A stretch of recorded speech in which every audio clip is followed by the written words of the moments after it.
داعین کرام، ہم اور آپ الحمدللہ اللہ سبحانہ و تعالیٰ کے فضل و کرم سے نبی کریم صلی اللہ علیہ وآلہ وسلم کے نعلین پاک کے صدقے اس مقدس دیار میں، اس مقدس شہر میں آپ پہنچے ہیں جس شہر کا ذکر اللہ سبحانہ و تعالیٰ نے اپنے کلام مجید میں بے شمار جگہ بے شمار مرتبہ ذکر فرمایا ہے۔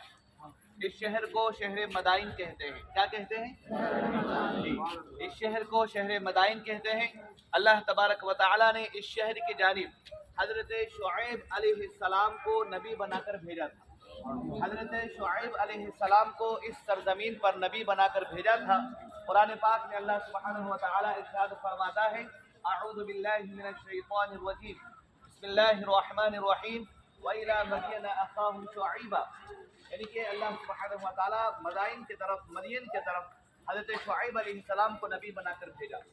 ایسے یہ شہر تاریخی اعتبار سے کئی ہزار سال پرانا یہ شہر ہے، اور یہاں پر کافی سارے قدیم زیارتیں ہیں جس کو ایک کے بعد دیکھنے میں آپ حضرات کے سامنے انشاءاللہ ذکر کروں گا، آپ بغور اس کو سماعت فرمائیے۔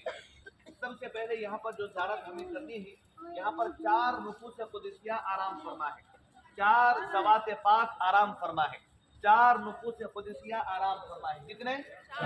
4 نفوس قدسیہ یہاں پہ آرام فرما ہے۔ سب سے پہلے حضرت سلمان رضی اللہ عنہ، حضرت سلمان فارسی رضی اللہ عنہ، حضرت سلمان فارسی رضی اللہ عنہ، جن کی شان کے بارے میں نبی کریم صلی اللہ علیہ وآلہ وسلم نے ارشاد فرمایا، سلمان من اہل بیتی، یعنی کہ سلمان میرے گھر والوں میں سے، بذات خود و نفس نفیس گھر والوں میں نہ تھے، لیکن آقا نے فرما دیا میرے گھر والوں میں سے ہیں، تو قیامت تک کے لیے آپ نبی کے گھر والوں میں سے، نبی پاک صلی اللہ علیہ وآلہ وسلم کے گھر والوں میں سے۔ آپ صلی اللہ علیہ وآلہ وسلم کی امت میں سب سے زیادہ طویل عمر پانے والے، سب سے لمبی حیات پانے والے صحابہ کرام 4 صحابہ ہیں، جن میں سے سر فہرست یعنی کہ سب سے اول نمبر پر حضرت سلمان فارسی رضی اللہ عنہ کے ذات مبارک آتی ہے۔ آپ کی عمر شریف آپ کے وصال کے وقت یعنی کہ آپ کے انتقال کے وقت تقریباً 285 سال تھی، 285 یعنی کہ 280 پر 5، 285 سال ان کی عمر پاک تھی جب آپ کا وصال مبارک ہوا۔ انہوں نے بہت زمانے دیکھے، بہت ادوار دیکھے۔ یہ فارس ایران کے رہنے والے تھے، اپنے وقت اپنے جو آبائی دین تھا عیسائی دین، عیسائی مذہب پر وہ قائم تھے، اور اپنے استاد اپنے پادری کی بہت خدمت گزار تھے۔ جب پادری کے انتقال کا وقت آیا تو انہوں نے اپنے شاگرد کو مشورہ دیا اور ایک تحفے میں ایک بات کہی، کہا کہ بیٹا تو بڑا نیک ہے، تو نے میری بہت خدمت کی ہے، آج تجھے ایک کام کی میں بات بتاتا ہوں۔ وہ کام کے بعد یہ ہے کہ تمام دینیں ختم ہونے والی ہیں، ایک آخری نبی آنے والا ہے، اسی کا دن قیامت تک چلے گا۔ اس آخری نبی جناب محمد رسول اللہ صلی اللہ علیہ وآلہ وسلم ہے۔ پوچھا کہ وہ نبی کو میں کیسے پاؤں گا؟ کہا کہ وہ نبی صلی اللہ علیہ وآلہ وسلم کھجوروں والے شہر میں آئے گا، کھجوروں والے شہر میں آئے گا۔ تو اس دن سے ان کے استاد کا انتقال ہوا، اس پادری کا انتقال ہوا، تو حضرت سلمان فارسی تلاش کرتے ایران سے نکلے، مدینہ پاک جا پہنچے، وہاں ایک یہودی کے باغ میں خادم بن گئے، غلام بن گئے، خدمت میں لگے رہے۔ آپ صلی اللہ علیہ وآلہ وسلم ہجرت فرما کر جب مدینہ پاک تشریف لے گئے، نبی پاک صلی اللہ علیہ وآلہ وسلم کی ہجرت پر، مدینہ آمد پر، مدینہ والوں نے، خواتین نے، عورتوں نے گھروں کے اوپر چڑھ کر جب آپ صلی اللہ علیہ وآلہ وسلم کا استقبال کیا، طلع البدر علينا من ثنيات الوداع وجب الشكر علينا ما دعا لله داعی کے صدائیں مدینے میں گونجنے لگی۔ تو سلمان فارسی باغیچے کی طرف کے اوپر چڑھ کر دیکھے کہ مدینے میں مجمع لگا ہے، دوڑتے ہوئے آئے، مجمع لگا تھا۔ آپ صلی اللہ علیہ وآلہ وسلم 14ویں رات کے چاند کی طرح صحابہ کے جھرمٹ میں کھلتے ہوئے مقرا نظر آنے لگے، تو سلمان فارسی قریب آنے لگے۔ نبی پاک نے حکم دیا کہ صحابہ راستہ دو، سلمان کو سامنے آنے دو۔ سلمان فارسی ایک دم پریشان ہو گئے، کہا کہ آقا میرا نام آپ کو کیسے پتا چلا؟ سلمان کے سامنے نبی پاک فرماتے ہیں، سلمان تو دنیا کے کونے کونے سے تڑپتا ہوا میرے پاس تک آیا ہے، تیرے آمد سے پہلا تیرا ذکر کئی بار میرے سامنے فرشتوں کے ذریعے سے کیا گیا۔ سلمان فارسی کو نبی پاک نے سینے سے لگایا، لیکن سلمان فارسی اس وقت تک نبی پاک صلی اللہ علیہ وآلہ وسلم کے سامنے کچھ باتوں کو ان کو سمجھنا تھا جو بڑے بڑے قادریوں نے ان سے کہا تھا کہ پہچان بتاؤ. جب انہوں نے پوچھا تھا اپنے اساتذہ سے تو کہا کہ جب تم مدینے جاؤ گے پہنچو گے جب نبی کی آمد ہوگی تو 3 چیزیں یاد رکھنا. پہلی چیز یہ کہ تم ان کے سامنے تحفہ پیش کرنا, وہ تحفہ لے لے تو سمجھنا ایک تمہاری چیز جو ہے ایک تمہاری علامت پوری ہو گئی ہے.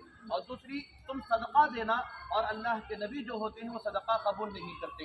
اور دوسری چیز کسی کے لیے بددعا کے لیے کہنا, اگر وہ بددعا کر دے تو سمجھو کہ وہ نبی نہیں, اگر بددعا نہ کرے تو سمجھو کہ وہ آخری نبی ہے. سلمان نے تحفہ پیش کیا, کہا کہ یا رسول اللہ یہ آپ کی خدمت میں تحفہ ہے. نبی پاک نے تحفے کو قبول فرمایا. اس کے بعد کہا کہ یہ صدقہ ہے. نبی پاک نے فرمایا کہ صدقہ انبیاء کو جائز نہیں, صدقہ نہیں لیا جاتا. وہ خوش ہو گئے. اس کے بعد کہا کہ فلاں کے لیے فلاں کر دیں, نبی پاک نے منع فرما دیا. اس جیسے اور کئی اور باتیں بھی الگ الگ روایتوں میں آپ کو ملیں گے. سلمان فارسی اس طرح نبی پاک صلی اللہ علیہ وآلہ وسلم کو پائے اور آپ صلی اللہ علیہ وآلہ وسلم پر جو ہے ایمان لے آئے. اس کے بعد آپ صلی اللہ علیہ وآلہ وسلم کی خدمت میں لگے رہے. تو اس وقت جب ایمان لائے اسی وقت آپ کی عمر تقریباً 180 پر 180 سال کی تھی. اس کے بعد آپ 100 سال تک جو ہے باحیات رہے. آپ صلی اللہ علیہ وآلہ وسلم کی خدمت میں آپ نے ہی مشورہ دیا تھا. جب خندق کا وقت آیا, جب غزوہ خندق کی بات آئی تو خندق کھودنے کا حکم نبی پاک نے جو دیا صحابہ کو, حضرت سلمان فارسی رضی اللہ عنہ کے مشورے ہی پر آپ صلی اللہ علیہ وآلہ وسلم نے صحابہ کو مشورہ دیا تھا اور خود آپ صلی اللہ علیہ وآلہ وسلم خندق کھودنے میں شریک رہے. تو یہاں پر آپ صلی اللہ علیہ وآلہ وسلم کی رسالت بات تمام کے بعد نبی پاک کے حکم پر حضرت سلمان فارسی دوبارہ اس علاقے کو مدائن کو تشریف لائے اور یہاں کے ارد گرد نواح میں دین پاک کے تعلیم و تعلم کے لیے, دین پاک کی تعلیمات کو عام کرنے کے لیے آپ نے یہاں پر جدوجہد فرمائی. یہاں پر آپ نے محنت کی, یہیں پر آپ کا وصال با کمال ہوا, یہاں پر آپ کا مزار مبارک ہے. ان کے ساتھ ساتھ حضرت حذیفہ بن یمانی رضی اللہ عنہ کی بارگاہ مقدسہ یہاں پر ہے. حضرت حذیفہ بن یمانی کون ہے؟ یہ صحابی رسول ہیں, سرکار دو عالم صلی اللہ علیہ وآلہ وسلم کے بہت قریب رہنے والے صحابی. تاریخ میں آتا ہے, احادیث مبارکہ میں آتا ہے کہ صحابہ میں سے یہ وہ صحابی ہیں جن کو سرکار اپنے راز کی باتیں بتایا کرتے تھے. راز کی باتیں اتنی رازدارانہ باتیں کہ بعض ازواج کو بھی معلوم نہ ہوتی, وہ باتیں بھی سرکار ان کو بتایا کرتے تھے. یہ صحابی رسول صلی اللہ علیہ وآلہ وسلم کی بھی مزار مبارک یہاں پر ہے. اور ان کے ساتھ ساتھ حضرت عبداللہ بن جابر رضی اللہ عنہ, حضرت عبداللہ بن جابر, حضرت جابر کے فرزند حضرت عبداللہ کے مزار مبارک ہے. یہ کون؟ حضرت جابر وہی جو خندق کے جنگ میں نبی پاک کی دعوت کرنے کے لیے ایک چھوٹی سی بکری ان کے خاتون نے ذبح کروائی تھی, جو ذرا سا آٹا رکھا تھا, 2 لوگوں کو دعوت نہیں, لیکن سرکار نے اعلان سبھی کے لیے کر دیا. لیکن سرکار کے لعاب دہن کا معجزہ یہ ہوا کہ 2500 صحابہ اسی روٹی میں کھائے اور اسی چھوٹی سی بکری کے سالن میں تمام کے لیے کافی ہو گیا. آپ صلی اللہ علیہ وآلہ وسلم نے فرمایا تھا کہ جابر اگر وہ روٹی ڈالنے والا کپڑا نہ ہٹاتا تو قیامت تک روٹی ڈالتے رہتا تو روٹی چلتی رہتی. سالن میں سے ڈھکن نہ ہٹایا جاتا تو صبح قیامت تک سالن اسی طرح سے چلتے رہتا. یہ جو معجزہ نبی پاک نے دکھایا وہ حضرت جابر بن عبداللہ رضی اللہ عنہ کے مقام مبارک میں ہے, آپ کے مزار مبارک بھی یہاں پر ہے. اور ان کے ساتھ ساتھ مولا امام حسین علیہ السلام کے پوترے کے مزار مبارک یہاں پر ہے, یعنی کہ حضرت امام باقر کے فرزند حضرت طاہر بن محمد باقر رضی اللہ عنہما کی مزار مبارک یہاں پر ہے. یہ تمام 4 مزارات ایک ساتھ ایک کے بعد دکھ رہے ہیں. میں آپ کو انشاءاللہ یہیں سے بتاؤں گا کہ کس کے مزار مبارک کہاں پر ہے. ان کے علاوہ یہاں پر ایک تاریخی زیارت, ان بارگاہوں سے پہلے ایک تاریخی جو ہے ایک چیز یہاں پر یہ ہے, آپ نے سنا ہوگا قیصر و کسریٰ کے محل کے بارے میں. قیصر و کسریٰ کے محل کے بارے میں بارہا آپ نے سنا ہوگا. وہ محل یہیں پر واقع ہے, بالکل بارگاہ کے پچھلے حصے میں, بہت قدیم ہے. ابھی 1 سال سے جو ہے وہاں پر جانا بند کر دیا گیا, ورنہ اس سے پہلے جتنی بھی بار ہم آئے الحمدللہ اس محل کے اندر جا کر ہم نے زیارت کروائی ہے. اور وہ محل کسریٰ کا محل جس میں 12 بڑے بڑے کنگورے تھے, 12 بڑے کنگورے تھے. نبی کی آمد کے ساتھ ہی وہ 12 کے 12 کنگورے زمین بوس ہو گئے.